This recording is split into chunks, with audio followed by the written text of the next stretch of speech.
ভাই আমার মনে হচ্ছে আমি সব ভুলে গেছি। যদি স্যার জিজ্ঞেস করে স্বাধীনতা দিবস কবে?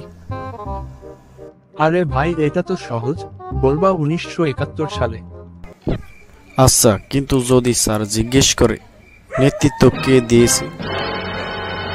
বলবা জাতীয় চার নেতা। ওহ, আলহামদুলিল্লাহ, এটা মনে রাখবো। ভয়ে কেউ না ভাই। ভাইবা মানে ভয় না, ভাইবা মানে ভাইদের কথা। তুমি বাইবা দিতে এসেছো? জি স্যার। তাই নাকি? আচ্ছা, বলো মুক্তিযুদ্ধ কবে হয়েছিল? স্যার, সকালে হয়েছিল। না, না মানে 1971 সালে হয়েছিল। ঠিক আছে, এখন বলো বাংলাদেশের জাতীয় ফল কি? স্যার, পদ্ম ফুল। না স্যার, গতকাল দেখছিলাম গোলাপ দিয়াও দিবস পালন করছে। নেক্সট। ঠিক আছে, এবার বলো জাতীয় কবি কে? কাজী নজরুল ইসলাম। আমি জানতাম উনি নাকি টিকটকে কবিতা পড়তেন। বাহ, এটা নতুন তথ্য।